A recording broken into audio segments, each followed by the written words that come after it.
Dans cette vidéo, vous allez apprendre comment donner des impressions à votre spectateur avec des types de plans particuliers. Pour le personnage individuellement. Plus la caméra est proche du personnage, plus on aura l'impression qu'il est renfermé sur lui-même. Et inversement, plus la caméra est loin, plus le personnage a l'air libre. Pour la domination. Pour donner l'impression qu'un personnage est dominé par quelqu'un ou par une situation, on peut le filmer en plongée.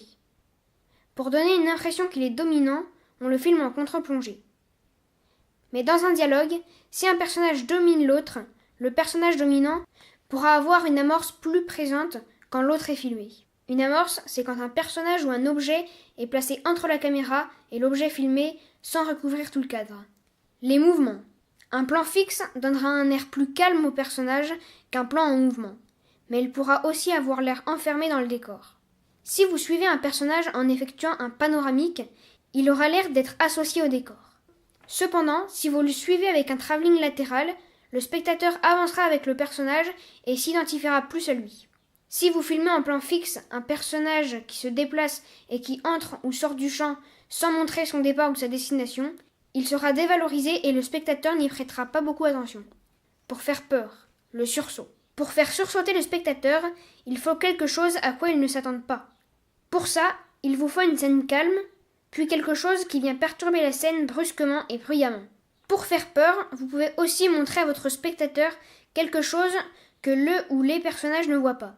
Il ne sursautera pas, mais il pourra avoir peur quand même. Pour cela, montrez le personnage au premier plan et ce qu'il ne voit pas à l'arrière-plan. Vous pouvez donc choisir entre une grande profondeur de champ, dans ce cas tout sera presque net, ou une petite profondeur de champ. Dans ce cas, vous pouvez choisir d'alterner la mise au point sur votre personnage et ce qu'il y a dans l'arrière-plan. Ou alors vous laissez l'arrière-plan flou, mais il doit être à peu près visible quand même. L'attention du spectateur. La porter sur un objet. Pour porter l'attention du spectateur sur un objet, vous avez plusieurs solutions. La plus radicale, faire un gros plan dessus. C'est simple, pas besoin d'explication. Faire la mise au point dessus à un moment de la scène. Pour cela, il faut que vous ayez une petite profondeur de champ. Il faut que ça se remarque. Troisième solution, si vous faites un plan moins serré sur l'objet, vous pouvez placer l'objet sur un point de force. Bon, évidemment, il faut que l'objet soit assez visible quand même. Portez l'attention sur un personnage dans une foule. Pour attirer l'attention sur un personnage en particulier, vous avez plus ou moins 3 techniques. Comme sur les objets, le mettre sur un point de force.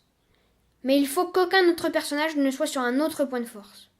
Deuxième solution, vous pouvez choisir une petite vitesse d'obturation et suivre les mouvements du personnage que vous voulez mettre en avant, de manière à ce qu'il soit plus net que les autres.